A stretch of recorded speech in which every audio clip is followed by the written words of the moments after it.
Hello and welcome. This is Mary Buckham, and this is day 4 of our Secrets of Writing Sexual Tension Challenge.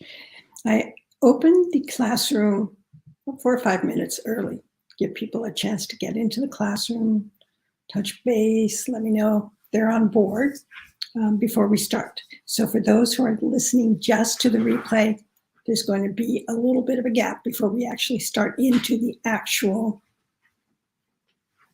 lecture itself.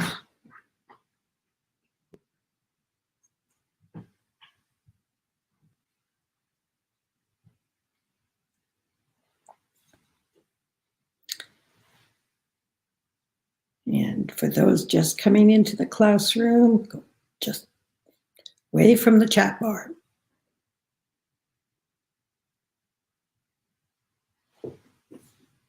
Yay, there's Paulette. Nice to see you. And B.A. Davies, good to see you too. Sivan from Israel. Sivan, did you see that I did get to some of your postings? And part of the problem was it was sliding into a sub folder on Facebook. So I didn't see them originally, but I found them yesterday. Pat's from Victorian, and she gets to listen to a full class today. Wonderful. Riley is here, and Facebook user. Okay, so Sivan, you got some of your responses, and I was seeing that more people were posting yesterday, so I hope that helps. Leslie is on board. Aaron is from Australia, and Pat is from Victoria, Canada, which I'm very excited about being able to cross borders now because I've been waiting to get there all summer. And Sarah, AKA Jocelyn from Pennsylvania. So it looks like we're going to have a great class here. If anybody has questions before we get started, go ahead and post them. And if I cannot respond to them before the class officially starts, I'll get back to them. And Corrine is from New Jersey. Stephen wants to know what time it is. It is 10, right before 9:58 a.m. Pacific or West Coast U.S. time. All right. And Shonda is here. She's saying, hello, Sonoma, as in you're from Sonoma, or hello to Sonoma.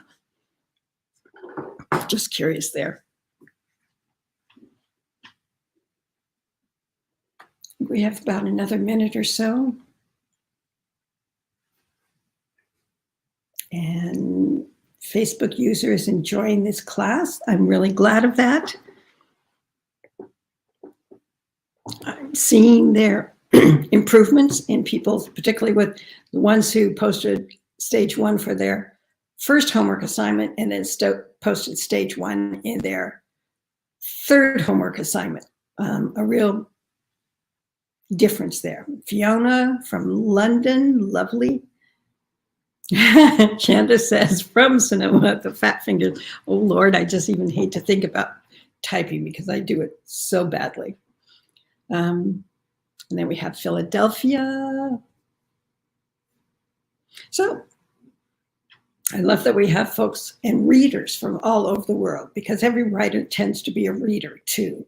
And so when the people who are giving feedback, I'm so impressed how spot on the feedback is. And also each student who receives feedback gets it from just one, not from one perspective. You're getting this from multiple perspectives. So it's like working with an editor or an agent.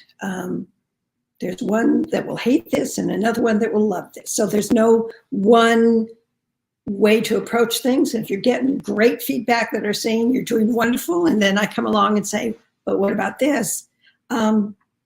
It's not telling you to change. It is just bringing it to your attention. And I don't have any other way to do that. So let's go ahead and get started here. Just 1 minute into the hour. So I was afraid that was going to happen. I'm going to go full screen so that there's not going to be any question. Okay, today's session, we're going to be talking about stage 7. That's a kiss. And stage 7, again, does not have to be in sequential order. But when we're talking about a kiss, we're talking about the kiss that is different from perhaps how they were before. So that kiss, they might have kissed them on the cheek, they might have kissed him as a friend, but now it is a kiss that starts really changing the relationship. So it's just not any kiss. It's a kiss that matters. And it's a major step forward in the level of trust and intimacy, particularly if it includes full frontal embrace or the hand to the back of the head, which is stage 8, because that puts a woman, or if you're writing in same sex, the individual who is the nurturer, the caretaker, that role in the relationship, it puts them in a more dangerous position. With repeated kissing, and this is why it matters, or prolonged kissing, both the male and the female bodies will become sexually aroused in preparation for full penetration. You know, the hand to the waist is not necessarily going to have that result. And that's stage 6. The hand to the shoulder, the hand to the hand, none of these before this basically is preparing the body as much for the act of sex as a kiss does. Whether you use this stage in your novel as step 7 or stage 1, as in very early in the story, the kiss or the impact of an attempted kiss with the importance it warrants, as far as creating a reaction in your characters. At one time, when a kiss was the only sexually explicit act one could describe as happening between your characters, its introduction into a scene was monumental. So many of the movies chosen as people posted what was their favorite sexually tense movie or TV shows or book, many of them don't even get as far as the kiss. And those that do, they stop at the kiss, except for 9.5 weeks. But a lot of them, this is why it's so important. And we have discounted that. When many books require more explicit lovemaking scenes, the kiss for many writers is just brushed aside as almost a non-event. So what? She kissed him. It's going to get a lot juicier, so I'll just save my tension building for those scenes. That's a big mistake. And this is why I keep harping, even from that first look, it's the building that makes that slow burn. It is the building that creates the tension. It is not simply one stage in and of itself. It is that awareness that the reader receives, because the characters are receiving, that this relationship is maybe moving into something more risky than simply friendship or a booty call or any of these things that can pass off on a surface level as being enough. Writers who are known for creating sexual tension in their books pause and linger over this first kiss. They can give details leading up to the act, might not do that, but they can. As in, one or the other is thinking about it or aware of it, or is now the time. And details describing the emotional response to the act afterwards. So you don't want to just run through it. You just don't want to, it was a nice kiss and move on. They let a reader know an important threshold has been breached, whether it happens before the couple even knows each other, or 2/3 of the way throughout the book. Their characters anticipate the kiss, and thus their readers anticipate this kiss, especially the first one that matters. Do not rush through, gloss over, or totally ignore the opportunity to create sexual tension, even if you're writing all the way to stage 12 and beyond, but especially if you're writing inspirational or a sweet romance where it's just the kiss is the furthest the relationship might go on the page. So you want to make sure you're building towards it and that it matters. So let's look at some examples. In the following excerpt from Teresa Medeiros, she uses the first kiss, and it's the first reaching of stage 7. The man had kissed her before, but it wasn't as meant as a sexual kiss then, as a intimacy act. So it's a pivotal point in the character development for the hero, and that's who we're seeing this from. As you read the following, see how she focuses a reader on the hero's experience. He's known as a cold, aloof man, originally a computer geek, but much more secure in the world of logic and reluctant to feel. But in reaching this stage, this is not just a physical milestone in his relationship with the heroine, it's a milestone in his growth as an individual. So here we go.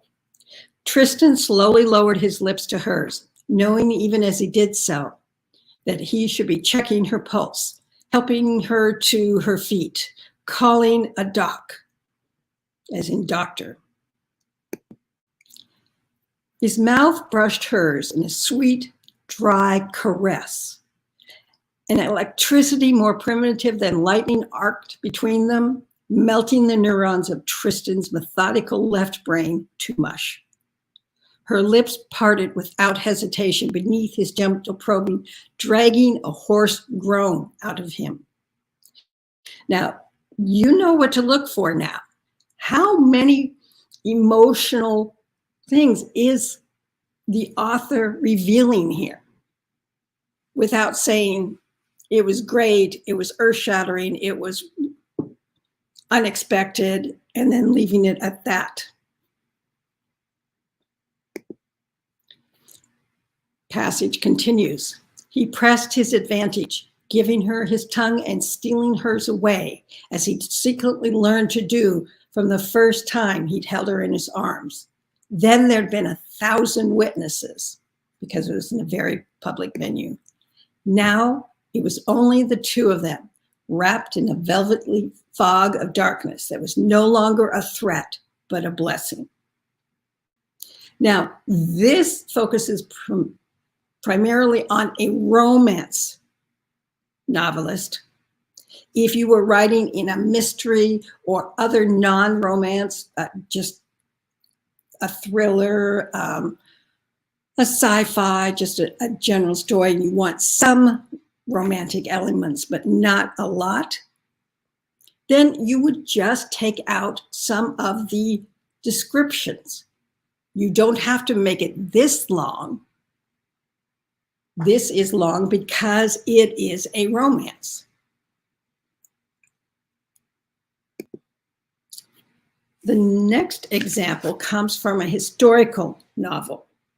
And the hero has joined forces with a woman who is hiding secrets he needs to discover in order to find the man who murdered his wife.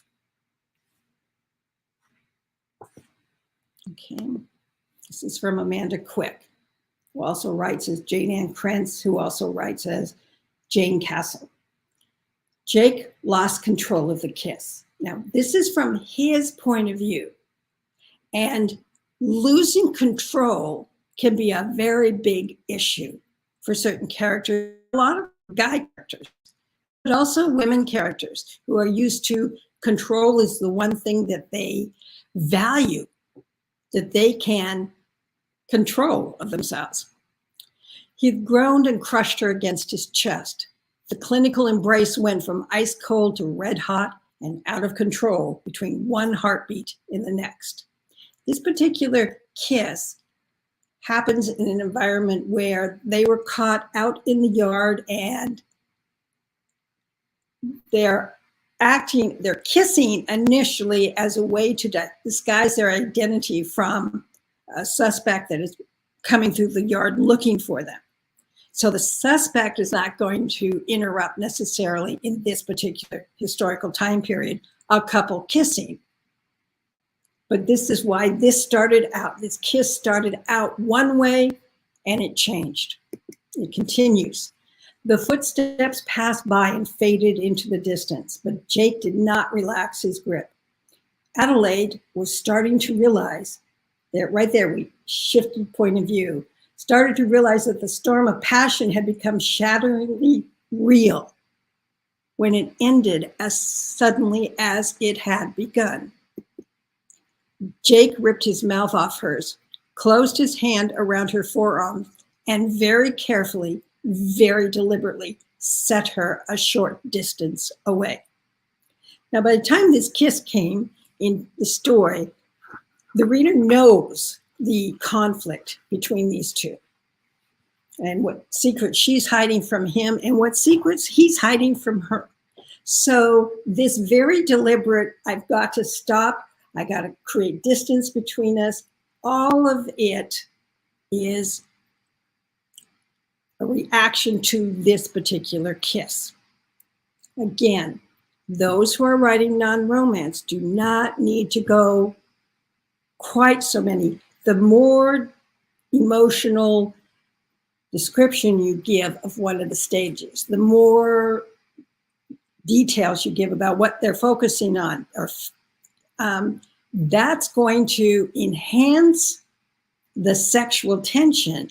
But if you don't want it that strong, you just tighten your words. You still can pass the stage, you just do not spend as many words focusing on that as you're writing. In the next example, Jennifer Crusie shows the internal conflict of the hero during the first kiss. The heroine has made it very clear she doesn't want a relationship with him, and he's made it clear that works just fine with him, except. And it's this accept feeling that Crusie gets across so nicely.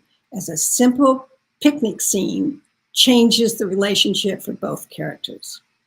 Sarah, aka Jocelyn, asked, is it okay to shift point of view in the middle of a paragraph like that? Any tips regarding when it's okay and when it's not? First thing, yes, it is okay, depending on if you're working with a traditional publisher or not. The reason it can be problematic and the reason that many publishers prefer writers not do that is because every time you shift point of view back and forth, you are literally ripping the reader out of this body into that body. So out of these emotions, out of that situation. So you are at, usually the one exception to this is a love scene, love making, where you can write pages about her and then shift to him and write pages about him. But in a lot of the other type of situations, it's going to tamp down your sexual tension as the reader gets reoriented to the fact that you're no longer in one character's point of view. If you're doing indie publishing, you can do that, still being aware of that caveat. And since classes on sexual tension, not point of view, there's no hard and fast set of rules of when you do it or why you do it, etc. So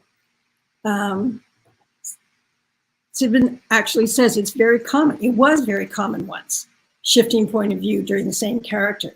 But what readers found, that it was easier to get into one character at a time instead of jumping points of view. So, and Hannah makes that point. Most editors are going to slap you down hard for head jumping like that mid-paragraph. Doesn't matter what Nora Roberts gets away with. Nora Roberts started being published in the 80s. That was acceptable then. She hasn't changed because her readers accept it from her, but she understands how to do it. So it is so seamless that you're hardly even aware of it. So I hope that helps for now. So let's get back to Jennifer Crusie here. Here is the passage from her book. The book is called Bet Me. And so right from the beginning, the female who is an actuarian who works with numbers and statistics, is always quoting in her own mind and to other people that the statistics of this relationship lasting is this percent. The statistics of that is that percent. She's very by the rule in that way. The guy, someone came up to him and made a bet with him that he couldn't get her to bed within a certain amount of time. That's what she heard, but she never heard him say no to this guy. So there's a misunderstanding on her end, but he's a risk taker and she's a risk avoider. At this point in the story, they're on a picnic and he gave her a donut, I think, chocolate donut. And it was like they settled into this relationship, both of them knowing that it wasn't going to go anywhere and accepting that. But at this point, from his point of view, her face was beautifully blissful, her mouth soft and pouted, her full lower lip glazed with icing. And as she teased the last of the chocolate from her lip, Cal heard a rushing in his ears. The rush became a whisper, this one. And he breathed her. And before she opened her eyes, he leaned in and kissed her, tasting chocolate in the heat of her mouth. And she froze for a moment and then kissed him back, sweet and insistent, blanking out all the coherent thought.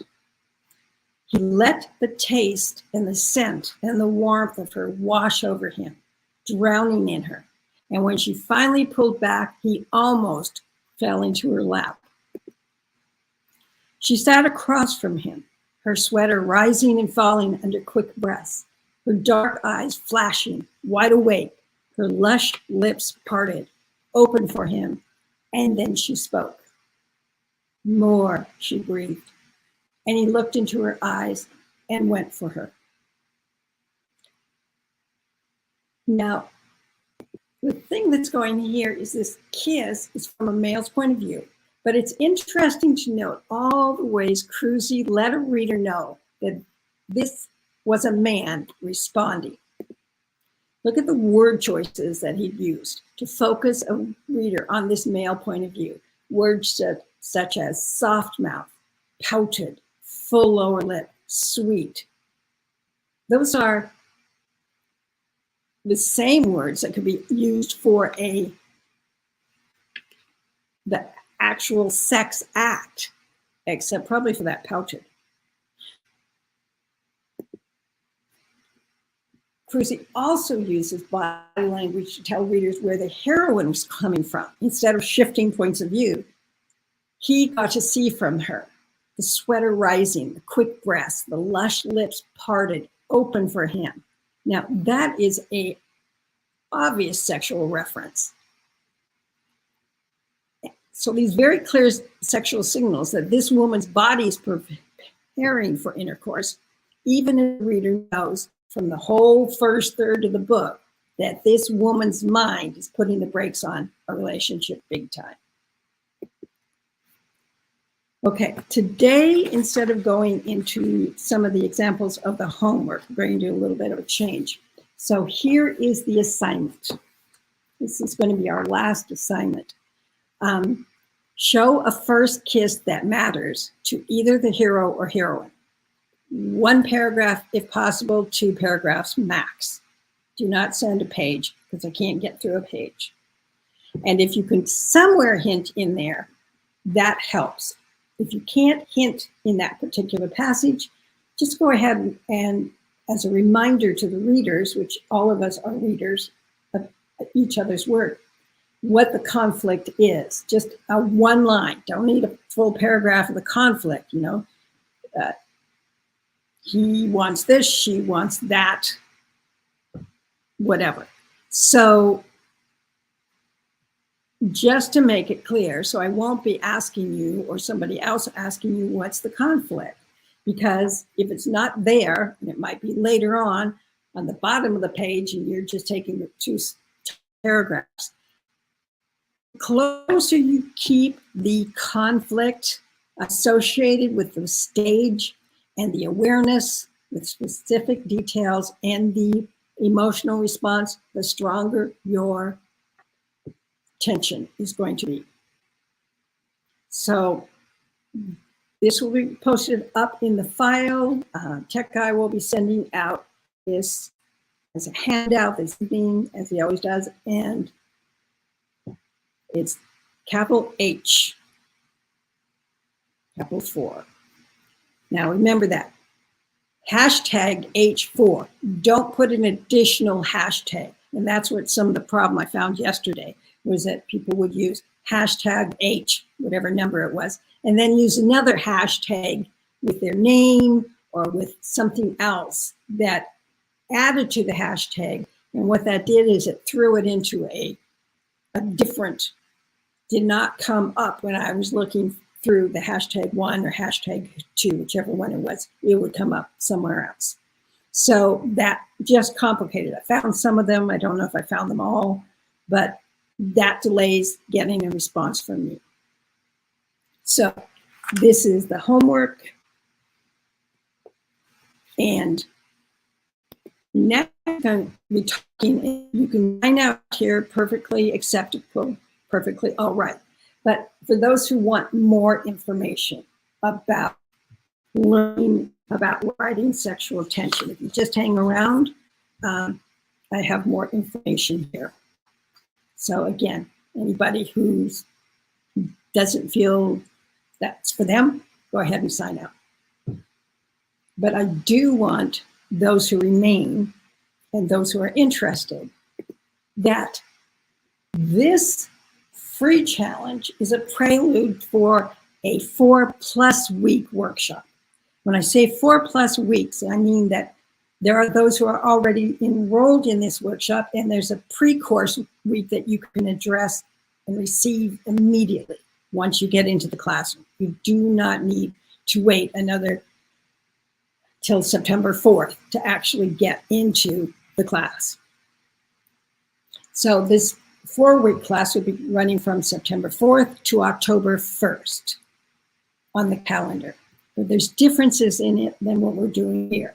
Of course, we're going to have that deep dive, which means we're going to go into more detail on each stage, not just giving a brief introduction to it, but true understanding. Why does this stage matter? How can it be worked?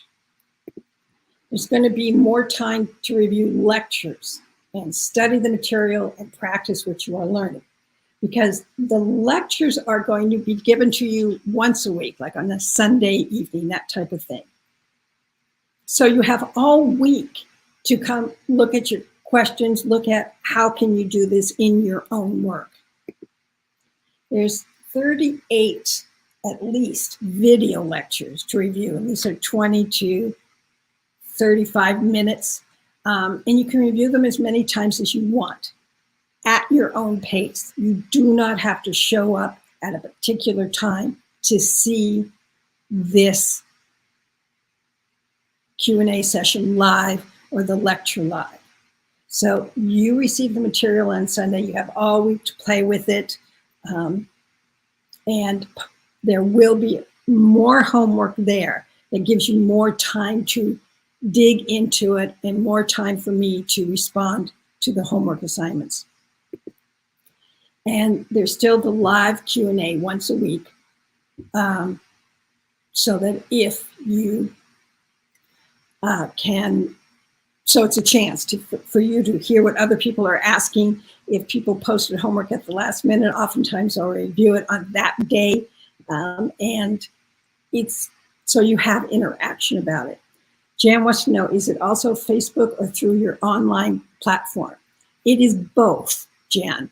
The courses, etc., are coming out of a online classroom that's not associated with Facebook.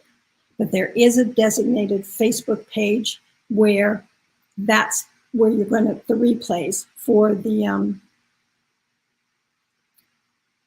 lectures is going to happen. And I think they might actually, yeah, no, those are all in the classroom. The Q&A is the only thing that happens on the Facebook. It's already a private group. And so you can sign in immediately, get access to the pre-course material this week, and then we start the Q&A the Saturday before the course opens. So you get 5 Q&A sessions. So that's a great question, Jan. There's examples from over 50 published authors, and I break them down. Like we were only able to do 1 or 2 at a time because of the constraints of trying to keep everything short. And that is, so you get a lot more examples of each of the stages. You get handout examples and you get my going through and talking about examples too. Tiger says, is there a manual for the longer class or is it all lectures? There's not a manual in the sense that here's a book. You get handouts that you can put into a book, but no, most of it is in lecture format. But you get access to the lectures forever. It is, so you can go, what did Mary say about that 5th stage, hand to shoulder? You can go directly to that lecture, and there's also quizzes associated with the lectures so that you can quiz yourself and see, did you get the points? Ginger wants to know, do you plan to repeat this course at a later date? Possibly next year, once a year, that's all. And I'm looking to see if I can make it an evergreen course constantly, but it won't have the Q&A. So it won't have the back and forth or my reviewing the homework type thing. There's that online private classroom. So all the lectures and all the class materials are in one place, not on Facebook, in a classroom. And it's private, so nobody's going to see who's taking this class, or so you don't deal with the whole Facebook privacy issue. There's quizables, there's downloadable handouts, there's interviews with other authors, there are a ton of stuff in this. Jan, will you ever do another Port Townsend in-person classes again? They're not on the foreseeable future, Jan. So this is my way of not making people try and travel to one place at one particular time and show up for an event. So I can reach more people this way. I and others here took the 5-week body language nonverbal communication class. That was excellent, really helped develop my writing, and it continues to do so. Well, thank you. I'm sorry I can't see your name, but I really appreciate the handout. Erin says, do you present your lectures at writing conferences? I used to travel all over the US and Canada. What again happened there is I literally got to the point that I was going every weekend to one end of the country or the other. And it took so much out of me that I was probably the only one happy about COVID, because I could stay put instead of, so I do online lectures to writers groups, do a lot of those still, but I'm not doing that many live events. So thank you for asking, Mary. And then from the Facebook user, So the 5-week class really delivers. I think it does. I put months of work into getting information there, getting it in one place, making sure that there is a consistent, coherent message, and then that we, or anyone in that classroom, that we have a chance to really work further, because it's not me trying to reach hundreds of people. It is me. I limit the number of people in the course. Already we're a quarter full, no, a third full already. So there's only so many openings to it. Erin says, Australia is a nice place to visit and have a holiday. Australia is one of those places I would love to come to, but it would be my exception in the sense that trying to get to South Africa, a once a year type of larger event like that, yes, absolutely. But the smaller ones are just going crazy.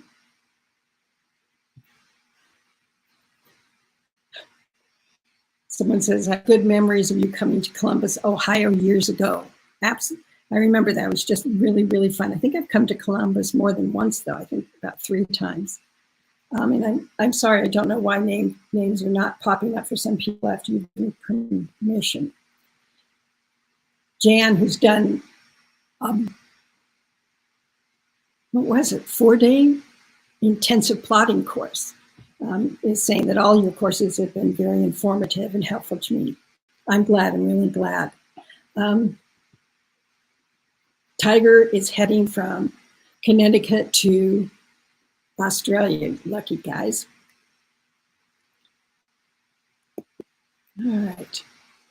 One of the things that I want to point out is that the course is yours forever. So even if you cannot do it right now, you still have it. So it's hard for me to make sure this works time-wise for everybody. And that you don't miss it next year for whatever reason. It is available. It's yours to use to dip in a little bit. The question and answer sessions are going to be on Facebook. So that group is also will be open and available to you private going forward. So just like the course that you're in right now, where you're finding other people who are writing similar veins and at least understand the concept going through it. So that's important to do. Gayla, will you be giving another romance course? Yes, next year probably.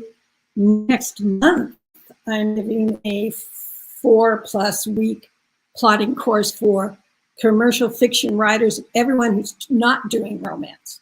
So mystery, all the variations on mystery, sci-fi, fantasy, young adult, anything that it can have a romantic element, but it's mostly geared so that when individuals take the romance course, they're trying to, it's a different set of templates and it's a different set of examples that we use. So what I'm doing is next month, October, starts in October, but next month there will be a 1 5-day challenge like we did here. And someone is sharing that, yes, I have a lot of mini classes you can purchase and do on your own. And you can access them from my website. Currently, a lot of them are just at $19. And so you get a 90-minute course. Leslie asked, how long will we have access to the videos from this week's course? Honey? Can I ask you a question? How long will they have access to the videos from this week's course? I can push it to you. All right, checking with Tech Guy. He says 2 weeks. So 2 weeks from the end of Friday, the courses will be available. And Jan, where do we find that course? I'm getting there. Okay, this is, because you're in this class, in this free challenge, you're getting a 20% discount on the cost of the class. And that is And don't worry, because Tech Guy will also send out a link this evening, and you can get that 20%. You save $100 on the cost of the class. And he's sending that out in the code that you use for that. So it is that link that he's sending. He's going to post it in the Facebook group, but he's also going to send it out directly as an email. So you can look for that, and that should be in the next hour or so. And you can click on that and see all the details there.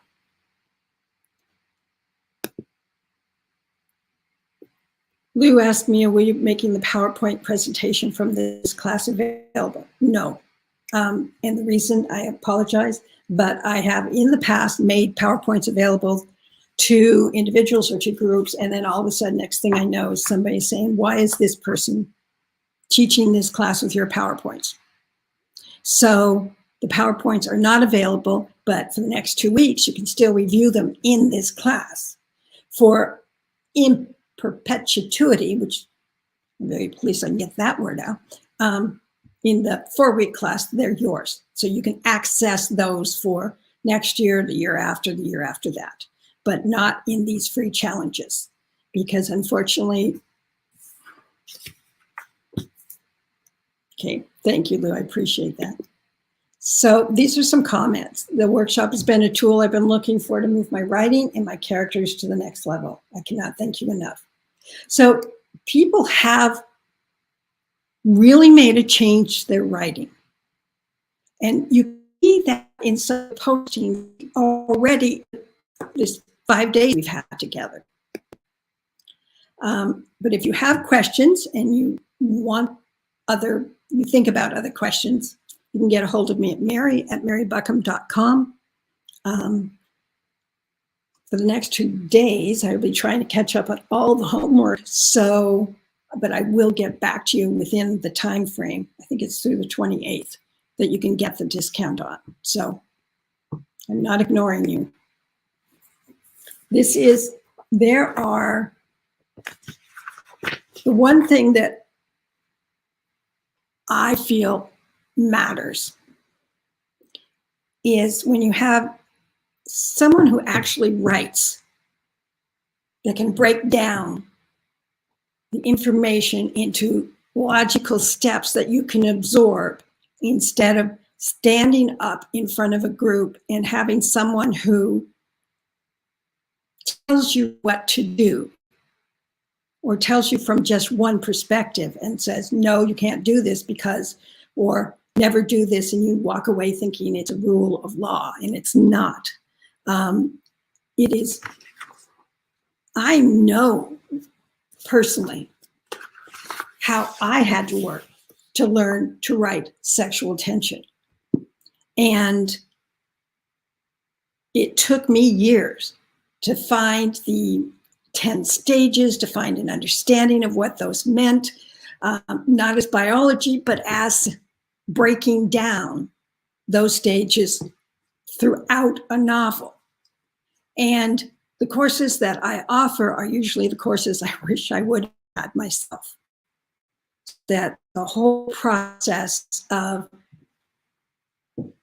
we don't have mentors very often as writers. We don't have a process. We have a process where you can come and listen to a 60-minute workshop in person, or maybe if you're longer, half a day type of workshop.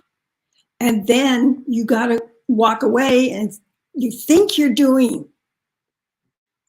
what you were told to do, but until someone can help you play with your own words that can help push them around and show you what you might not be seeing, that to me is invaluable.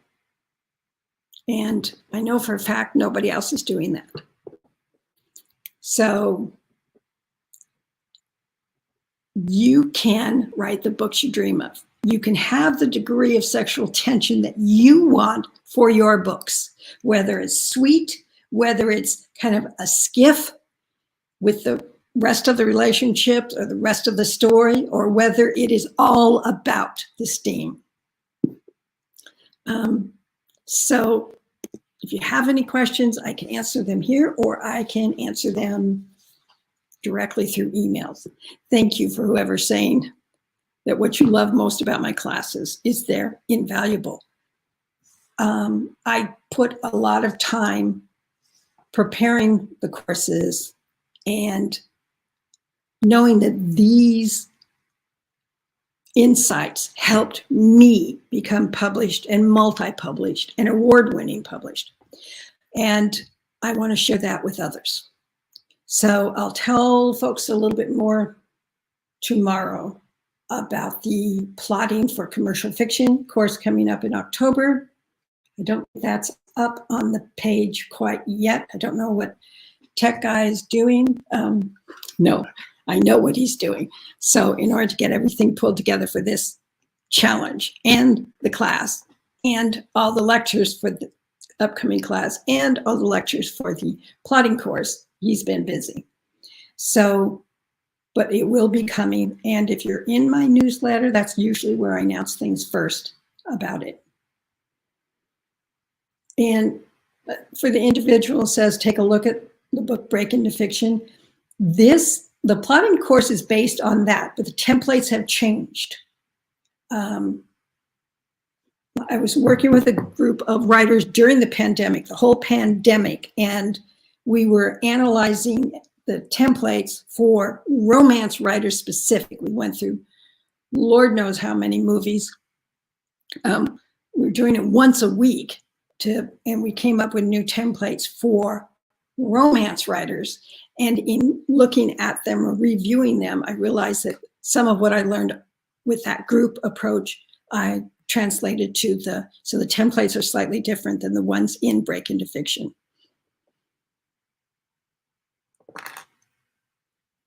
Okay, somebody has a question up here. I got to find my little, where does the little things go? Oh, I can barely see it, but, oh, rats, went away.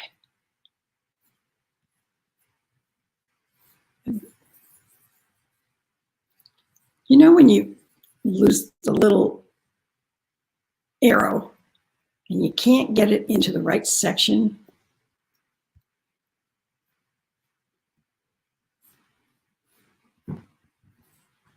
All right, here was the question. Will there be an actual class tomorrow? Yes, there is one, 10 o'clock. I'll keep it short, and there's no homework for that, but I will be talking about some of the homework from the other days. B.A. Davies says, I've been in a real bad writing slump, and this week's course has been helpful and inspirational. Thank you. Yes, and I'm glad you're thanking the other participants because they, like you, have given insights that have helped clarify for the individual even before I get to their work to look at. So that's really great. And Cheryl, I'm glad that the fiction in particular and on writing have helped her so much. That's really good to know. Paula likes that I called Tech Guy honey.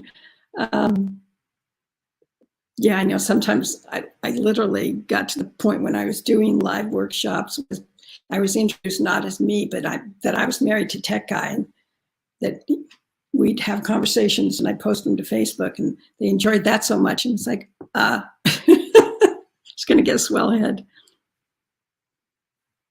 Yes, Break into Fiction is for multiple genres, but I've broken out for romance with different templates. That was sometime this spring, and then I'll have it again next spring. Paulette wants to know, when will the romance books be coming out?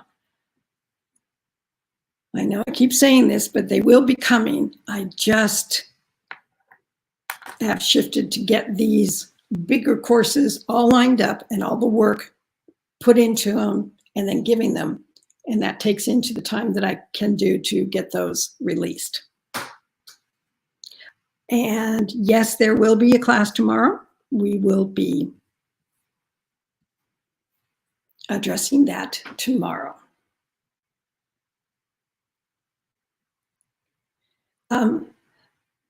Topaz, yes, you were sent an email this week. You can enter the pre-course work whenever you want. I will have Tech Guy send you another link to get into that. But I think you and one other person that are currently enrolled, everyone's in there except for you and another person. We haven't forgotten you. We just, he sent out a couple of announcements and he will send out more. The Facebook group is open for that, and also the pre-course work. So I will have him get that to you. And I'm glad Lou likes the book on hooks.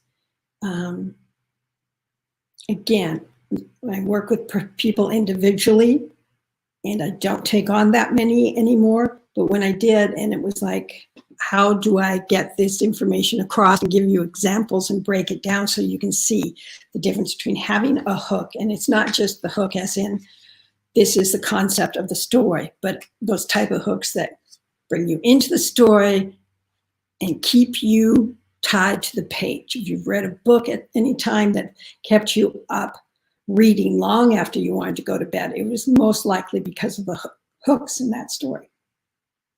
So I don't want to keep you much longer, but there will be a class tomorrow. I will see you tomorrow. If you have questions about the sexual tension workshop, there are those 2/3 of the spots are still open, but there is a limit on them, and that $100 discount does go away in a few days. So I appreciate all of you being here, and I appreciate you listening to this information so that even if it doesn't work for you now, if you know somebody who could definitely use it and might want to consider, just have them contact me and say that they know you if you want to let them have that discount. But again, then it closes up and wait until it comes back again next year. So appreciate your being here. Thank you for being on board. And I will see you either in the Facebook group answering questions, or I will see you tomorrow for tomorrow's class. So all the best.